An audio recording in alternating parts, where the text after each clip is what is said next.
इसके साथ ही शिलान्यास और द्वारा ये बहुत बड़ी सौगात मिलने जा रही है, उसके लिए बहुत बहुत ढेर सारी बधाई और शुभकामनाएं देते हैं। भाइयों और बहनों, इस देश को 2047 तक विकसित भारत बनाने का स्वप्न देश के माननीय प्रधानमंत्री जी ने देखा है। और देश को जब हम विकसित बनाने की बात करते हैं तो हमारे रेलवे को विकसित बनाना भी एक बहुत बड़ा दायित्व बन जाता है। और पिछले 11 वर्षों में ये प्रधानमंत्री नरेंद्र मोदी जी के नेतृत्व वाली एनडीए सरकार का तीसरा कार्यकाल है। और इन 11 वर्षों में रेलवे के क्षेत्र में अभूतपूर्व विकास की गाथा लिखी गई है। और जिस तरीके से रेलवे की एक बदली हुई तस्वीर देश के सामने आई है, वो पूरे देश को गौरवान्वित करने का काम कर रही है। आज जब हम रेलवे को विकसित रेलवे बनाने के बारे में सोचते हैं तो 4 महत्वपूर्ण स्तंभ हैं जिन पर इन 11 वर्षों में तेजी से काम हुआ। पहला स्तंभ है जिसके तहत रेलवे के ढांचे का आधुनिकीकरण किया जा रहा है। दूसरा स्तंभ है जहां रेल यात्रियों की सुविधाओं में विस्तार किया जा रहा है। तीसरा, रेलवे की कनेक्टिविटी को देश के कोने कोने में स्थापित किया जा रहा है। और चौथा महत्वपूर्ण स्तंभ है रेलवे के जरिए रोजगार सृजन और रेलवे के जरिए उद्योगों को बढ़ावा। जब हम सबसे पहली बात करते हैं, सबसे पहले स्तंभ की बात करते हैं, रेलवे का ढांचे का वर्षों में हमारी सरकार ने क्या क्या काम किया, ये जानना जरूरी है। आज जब हम रेलवे के आधुनिकीकरण की बात करते हैं तो पूरे देश के अंदर लगभग 100% जो हमारी रेलवे ट्रैक्स हैं उनका इलेक्ट्रिफिकेशन हमारी सरकार के कार्यकाल में संपन्न हो चुका है। और जब हम ट्रैक्स को इलेक्ट्रीफाई कर रहे हैं तो उससे क्या फायदा हो रहा है कि हमारे ईंधन की भी बचत हो रही है और हमारे पर्यावरण का भी संरक्षण हो रहा है। इतना ही नहीं, देश के अंदर आधुनिकीकरण के लिए 1300 अमृत भारत स्टेशन विकसित किए जा रहे हैं। और आज जिन 103 अमृत भारत स्टेशनों का लोकार्पण माननीय प्रधानमंत्री जी के कर कमलों द्वारा किया जा रहा है, ये उसी 1300 में शामिल है। ये सारे स्टेशन जो अमृत भारत स्टेशन बनाए जा रहे हैं उसमें विश्व स्तरीय सुविधाओं को विकसित करने का हमारा प्रयास है। और आधुनिकीकरण की जब हम बात करते हैं तो आज आप देखिए किस तरीके से जगह जगह यात्री सुविधाओं की जब हम बात करते हैं, इन 11 वर्षों में बड़े पैमाने पर रेलवे अंडरपास और रेल ओवर ब्रिजेस का भी निर्माण हुआ। आज देश के पास जो हम जापान के सही मुंबई के बीच में संचालित की जा रही है जो एक हाई स्पीड ट्रेन है, तो दूसरी ओर हमारी अपनी स्वदेशी निर्मित वंदे भारत ट्रेन भी है जो आज देश के कई प्रमुख मार्गों पर चलाई जा रही है। और ये वंदे भारत ट्रेन आज आम जनता के बीच में बहुत बेहतर ढंग से लोकप्रिय हो चुकी है, क्योंकि इसमें जिस तरीके की यात्री सुविधाएं हैं, यात्रा का एक अलग किस्म का सुखद अनुभव आज हमारे देश के यात्रियों को मिल रहा है। रेलवे को देश की जीवन रेखा कहा जाता है, लाइफलाइन कहा जाता है।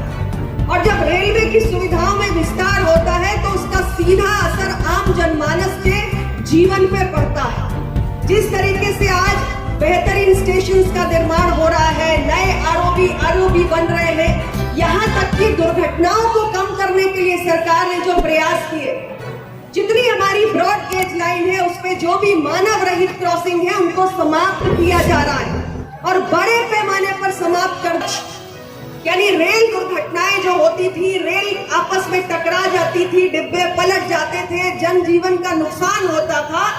आज हमारे देश के अंदर एक एंटी कोलिजन डिवाइस विकसित की गई है जिसे हम कहते हैं कवच।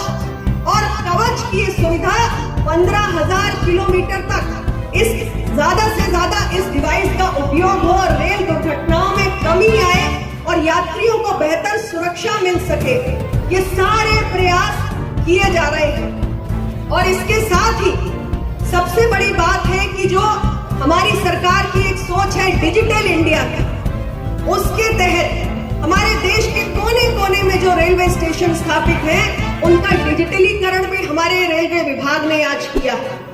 3,000 से ज्यादा ऐसे स्टेशन हैं जिनका डिजिटलाइजेशन आज हम कर चुके हैं। तो आपका टिकट बुक करना हो, जो भी करना हो, सब आज ऑनलाइन प्रक्रिया आपके लिए एक बेहतर सुविधा के रूप में उपलब्ध है। और इसलिए यात्रियों को जो लंबी लंबी कतारों में खड़ा होना पड़ता था, उससे मुक्ति मिल गई। जा रही है कि रेल की यात्रा का अनुभव कैसे इस देश के आम नागरिक के लिए सुखद बन सके। ये तो रेलवे आधुनिकीकरण और यात्री सुविधा की दृष्टि से कुछ प्रयास हैं जो रेलवे विभाग ने 11 वर्षों में किए हैं। इसके साथ ही हमारे देश के अंदर रेलवे कनेक्टिविटी को बढ़ाने के लिए देश के कोने कोने में आज जहां पर रेल की लाइन नहीं थी, उसे पहुंचाया जा रहा है। 30,000 किलोमीटर से ज्यादा आज रेल ट्रैक बिछाए जा चुके हैं। और बड़े पैमाने पर जो चौथिया की रोजगार सृजन हो रहा है, उद्योगों को बढ़ावा दिया जा रहा है, उसके संबंध में मैं कुछ उल्लेख करना चाहूंगी कि आज हमने डेडिकेटेड फ्रेट कॉरिडोर्स को बनाना शुरू किया है। यानी हमारी मालगाड़ियां होती थी, वो भी नॉर्मल पैसेंजर ट्रेन जिन ट्रैक्स पर उपस्थित होते थे, चलती थी, उसी पर हमारी मालगाड़ियां भी चलती थी। और अब जब हम डेडिकेटेड फ्रेट कॉरिडोर बना रहे हैं, तो माल ढुलाई के लिए एक समर्पित गलियारा बन गया है। माननीय है जिससे जनजीवन को लाभ पहुंच सके। 5 लाख से ज्यादा रेलवे के अंदर नौकरियों का सृजन किया गया है। रेलवे विभाग के अंदर आम आदमी को 5 लाख से ज्यादा नौकरियां दी गई। आज रेलवे स्टेशन पर हमने एक नया प्रयोग किया है, 1 स्टेशन 1 प्रोडक्ट का, 1 स्टेशन 1 उत्पाद का, जिसके जरिए रोजगार सृजन के अवसर पैदा हो रहे हैं। और इसके साथ साथ जो हमारे बड़े पैमाने पर उद्योगों को रेल मार्ग के माध्यम से सहूलियत मिलनी चाहिए, वो भी काम किया जा रहा है। तो 11 वर्षों में ये तमाम प्रयास जो किए गए हैं, वो एक बदलती हुई रेल नेटवर्क और रेल व्यवस्था की तस्वीर पेश करता है। और हमारी सरकार रेलवे को, भारतीय रेलवे को विकसित रेलवे बनाने के लिए संकल्पित है। आज के इस अवसर पर जो हमारे 103 स्टेशन का लोकार्पण हो रहा है, उसमें 19 स्टेशन उत्तर प्रदेश के हैं। उत्तर प्रदेश में कुल 1300 अमृत भारत स्टेशन में से 157 अमृत भारत स्टेशन है। और 1300 में से 103 का जो लोकार्पण किया जा रहा है, उसमें 19 स्टेशन उत्तर प्रदेश के हैं, जिसमें एक हमारा करछना रेलवे स्टेशन है, जिसमें 9 करोड़ से अधिक रुपए की धनराशि को खर्च करके यहाँ पर तमाम किस्म की नई सुविधाएं विकसित की गई हैं। अभी उन सुविधाओं का आपके सामने उल्लेख भी किया गया कि किस तरीके से ये नया स्टेशन आपका विकसित हो रहा है। यानी आने वाले समय में यहाँ पर 160 किलोमीटर प्रति घंटा की रफ्तार से चलने वाली ट्रेन भी आपको मिलेंगी। और आपको दिल्ली जाना हो, कोलकाता जाना हो, मुंबई जाना हो, चेन्नई जाना हो, दक्षिण भारत जाना हो, कहीं भी जाना हो, सारी सुविधाएं आपको मिलेंगी। और बहुत सारे और इस स्टेशन के अपग्रेडेशन के, उच्चीकरण के प्रयास किए गए हैं। इसके बारे में पहले भी आपको बताया गया।